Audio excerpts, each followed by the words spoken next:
Hello guys, welcome back to my channel, welcome to another video তিয়াসাস vlog. তো এটা হচ্ছে গত দীঘা যাওয়ার ভিডিও। তো ব্লগটা অনেকদিন ধরে শেয়ার করবো ভাবছি, বাট করা হয়নি। তো এটা ছিল ভোর তখন 5:30। তো আমি আর লালি চলে গিয়েছিলাম আমাদের হাওড়া স্টেশনে। হাওড়ার ব্রিজ দেখতেই পাচ্ছ। তো হাওড়া স্টেশনে চলে গিয়েছিলাম। সকালে অনেক ভিডিও করেছিলাম, বাট সেগুলো এর মধ্যে আমি অ্যাড করিনি।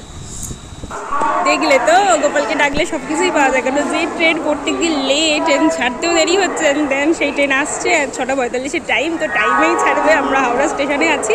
অ্যান্ড ট্রেন লেট থেকে যে আজকে টাইমে আর আমাদের সাথে এইটা হয়েছে, তো খুবই হ্যাপি এর জন্য। Thank you Gopu. তো ট্রেনে উঠি। তো আমি প্রচণ্ড এক্সাইটেড ছিলাম, যে কারণ আমি লাইফে ফার্স্ট টাইম দীঘা যাচ্ছি। আর তারপর থেকেও যে ট্রেন ক্যান্সেল হচ্ছে, কিংবা তোমার সকালে ট্রেন বিকেলে ছাড়ছে, কোনো দিন রাত্রে ছাড়ছে, এরকম একটা ব্যাপার। তো সারা দিন গিয়ে হাওড়া স্টেশনে বসে থাকা, বাড়িটা আমার অনেক দূরে, তো অসম্ভব ব্যাপার।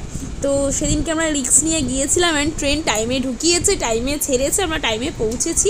তো খুব ভালো গিয়েছি, তার জন্য আমি খুবই এক্সাইটেড হয়ে পড়েছিলাম। অ্যান্ড দেন আমি এখন ট্রেনের ভিতরে। মেছেদা আস্তে আস্তে চপ উঠে গেছে, আর লালি চপ নিয়েও আছে, খায় বলে। টেস্ট কর। ও টাকা দিবি? আচ্ছা ঠিক আছে, রিভিউ দাও। এটা কি আলু না মোচা? কি ভাঙতে হবে না, এমনি খাও না বাবা। ঠিক আছে।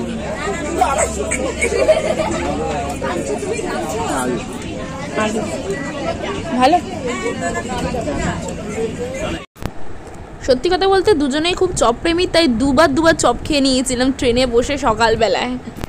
অ্যান্ড ফাইনালি আমরা দীঘা স্টেশনে পৌঁছে গিয়েছি। এখানে ট্রেন ঢুকছে। এত ঘন্টা ট্রেনে বসার পর আমরা রিলস বানিয়ে এতক্ষণ পর আমরা ফাইনালি দীঘা স্টেশনে পৌঁছেছি। আমাদের সাথে আরও অনেকে ছিল না, কারণ আমার বাড়ি থেকে যারা এসেছিলো তারা সবাই বাসে এসেছিলো, আর আমি আর ওই গিয়েছিলাম ট্রেনে।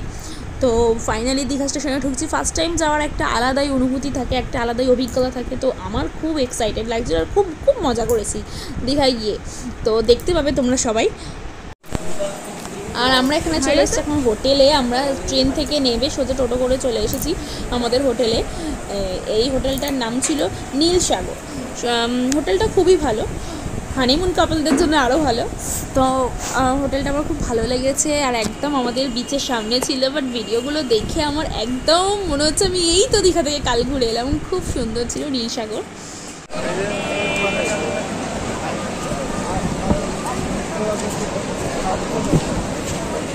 হ্যাঁ সেক্সি।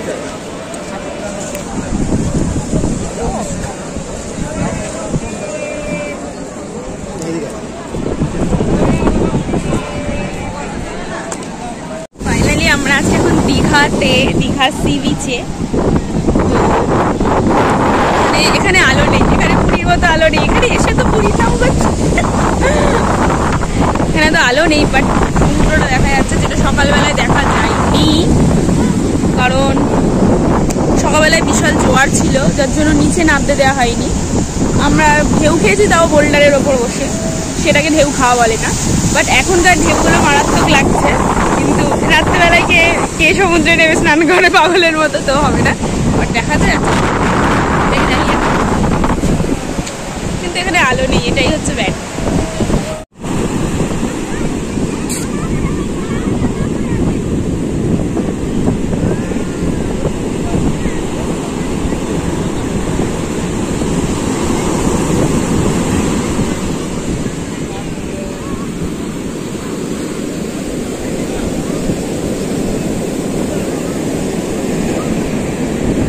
ফাইনালি দীঘাতে এসে বালি যে আছে এটা আমি দেখতে পেলাম।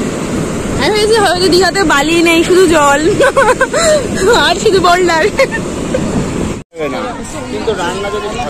যদি বন্ধু হয়, যদি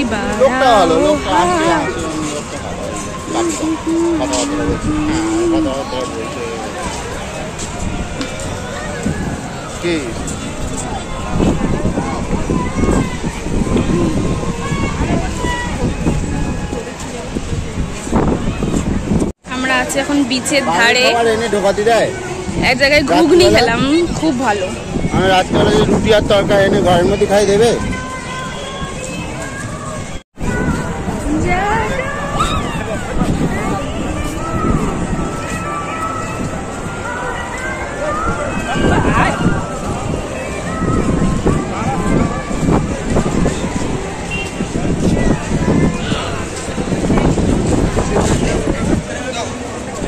চল তাড়াতাড়ি চল, যেমন যাচ্ছ নর্মাল চল,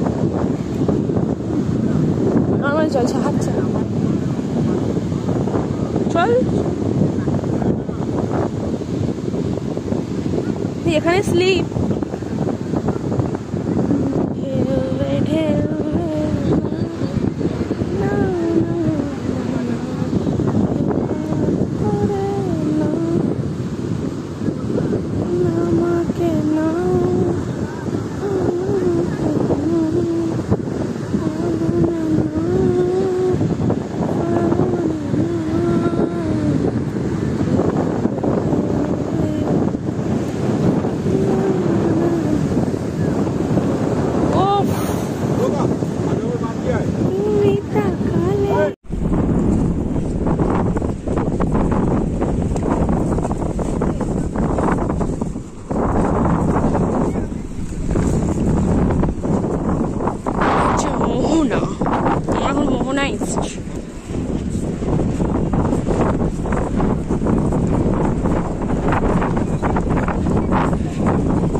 এখানে ভিডিও চলছে না, ছবি, আর আমি এখানে ভিডিও।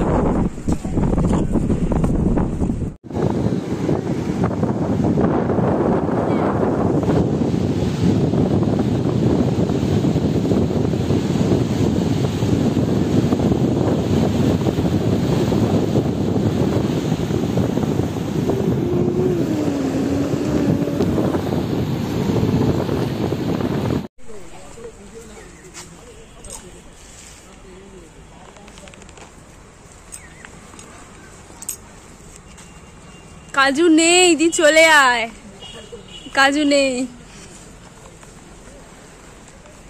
কাজু বাগান।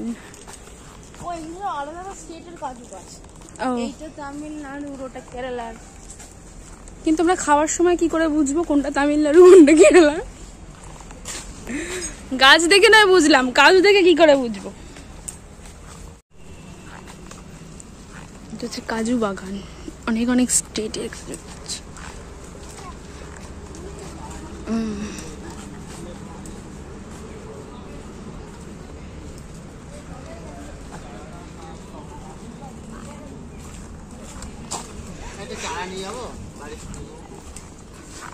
কেন কাজু গাছের চারা? একটি গাছ ও একটি প্রাণ, আমি জানি। আমরা এখন এসেছি চন্দনেশ্বর মন্দির।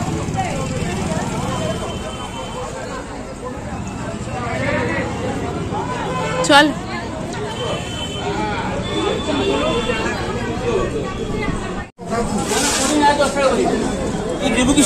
এখন এসেছি চন্দনেশ্বর মন্দির।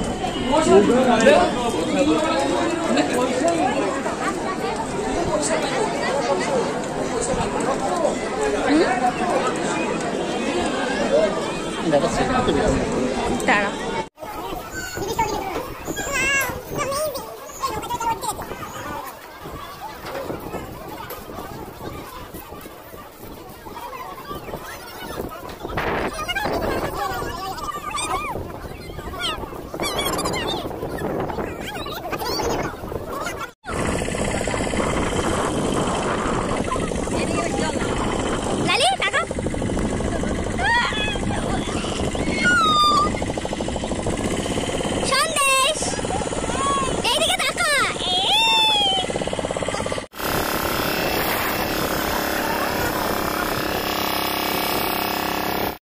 তো আজকের ভিডিও এত পর্যন্তই। ভালো লাগলে চ্যানেলটাকে সাবস্ক্রাইব করো, ভিডিওটাকে শেয়ার করো, কমেন্ট করো, আর লাইক অবশ্যই করে দিও।